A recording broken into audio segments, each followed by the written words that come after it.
Hello hi నమస్తే welcome to MK media. నేను మీ మధు కళ్యాణ్. తెలంగాణ రాష్ట్రంలో లోక్సభ ఎన్నికల్లో ఎవరు ఊహించని విధంగా బీజేపీ పార్టీ 8 స్థానాలను గెలుచుకోవడం జరిగింది.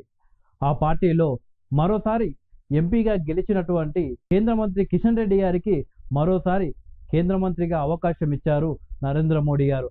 అలాగే రెండవసారి తెలంగాణ రాష్ట్రంలో కరీంనగర్ నుండి ఎంపీగా గెలిచిన బండి సంజయ్ గారికి కూడా కేంద్ర మంత్రిగా అవకాశం ఇవ్వడం జరిగింది. ఈ నేపథ్యంలో తెలంగాణ రాష్ట్రంలో బీజేపీ పార్టీ ఊహించని విధంగా 8 సీట్లు గెలవడంతో ఆ పార్టీని మరింత బలం చేకూర్చే విధంగా బీజేపీ అధిష్టానం ఆలోచిస్తున్నట్టు తెలుస్తుంది.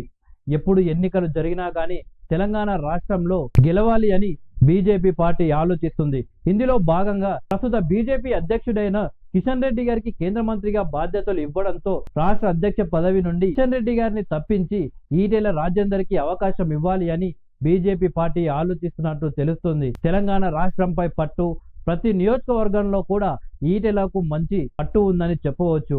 అలాగే పూర్తిగా తెలంగాణ రాష్ట్రంపై అలాగే నీళ్లు, నిధులు, నియామకాలు, అలాగే విద్యుత్ ఏ అంశంపైనైనా సరే కానీ ఈటెల రాజేందర్ కి సరైన అవగాహన ఉంది. అలాంటి నాయకుడికి రాష్ట్ర పగ్గాలు అప్పజెప్పితే బీజేపీ పార్టీ మరింత బలం చేకూర్చే అవకాశం ఉంటుంది అని బీజేపీ అధిష్టానం ఆలోచిస్తుందట. అలాగే బీసీ నేత కావడం, అలాగే ఈటెల రాజేందర్ సింప్లిసిటీ కూడా బీజేపీ అధిష్టానాన్ని ఆకట్టుకుందంట.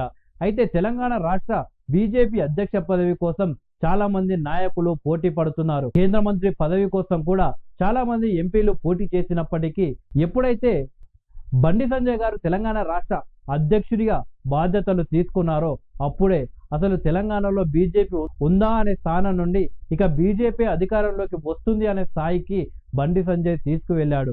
ముఖ్యంగా నియోజకవర్గాలలో, జిల్లాల్లోకి బీజేపీ పార్టీని చాలా బలంగా తీసుకువెళ్ళాడు బండి సంజయ్. ఆ తర్వాత కొన్ని అనివార్య కారణాల వల్ల బండి సంజయ్ ని బీజేపీ అధ్యక్ష పదవి నుండి తప్పించి కిషన్ రెడ్డికి అప్పచెప్పడం జరిగింది. కానీ బండి సంజయ్ చేసిన పనికి ఈ రోజు గుర్తింపు దక్కిందని చెప్పవచ్చు. బండి సంజయ్ గారిని కేంద్ర మంత్రిగా చేయడం కూడా చాలా గొప్ప నిర్ణయం అని చెప్పవచ్చు. ఎందుకంటే కొన్ని వేల కోట్లు, వందల కోట్లు సంపాదించుకున్న నాయకుడు కానే కాదు.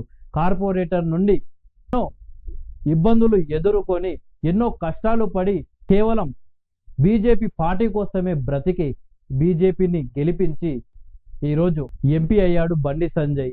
ఎంపీ అయిన బండి సంజయ్ ని గుర్తించి నరేంద్ర మోడీ గారు, అమిత్ షా గారు ఈ రోజు బండి సంజయ్ గారికి కేంద్ర మంత్రిగా అవకాశం ఇవ్వడం జరిగింది. మొత్తానికి 8 లోక్సభ స్థానాలు బీజేపీ గెలవడంతో ఇక తెలంగాణలో మరింత కష్టపడితే మాదే గెలుపు అన్నట్లు బీజేపీ ఆలోచిస్తుంది.